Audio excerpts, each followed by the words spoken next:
মানে কয়েকটা ডিস্ট্রিক্টের মধ্যে লোক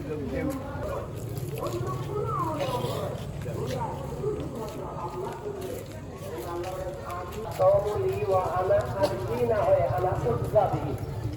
أنا أجزى به বলতে এর অর্থ হয় বন্ধা তুমি যে রোজা রেখেছো রোজা রাখার প্রতিদান আর কিছুই নয়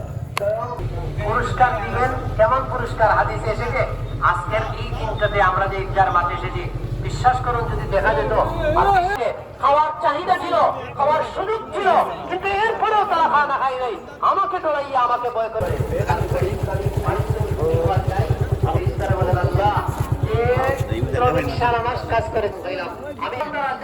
তোমাদেরকে মাফ করে দিলাম তোমাদেরকে ঈদগাহ থেকে বাড়িতে নিয়ে যাবো তোমাদের কোনো গুনাহ থাকবে না বলুন সুবহানাল্লাহ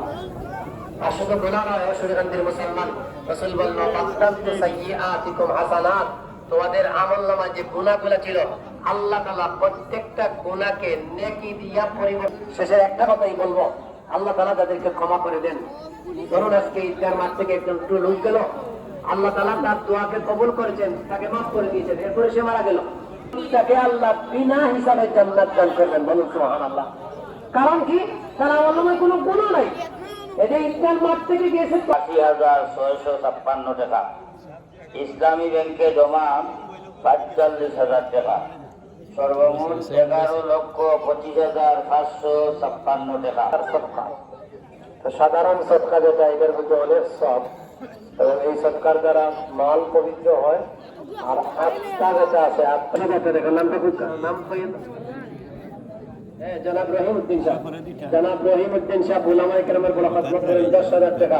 আল্লাহ সদকারে কবুল ফরমাও দান আব্বা আম্মার কবরে জান্নাত আল্লাহ কবুল ফরমাও মঞ্জুর হও ৩ নম্বর ১০,০০০ টাকা ৩ নম্বর ১০,০০০ টাকা আল্লাহ সদকারে কবুল ফরমাও মঞ্জুর হও ৩ নম্বর ১০,০০০ টাকা আল্লাহ তোমার যে বান্দা ১০,০০০ টাকা দান করবা তোমার বান্দারে দুনিয়া আখিরাতে বরকত वाला মাল দিয়ে আমাল করুন ওয়ালা আলিহি ওয়া সাহবিহি ওয়া সাল্লাম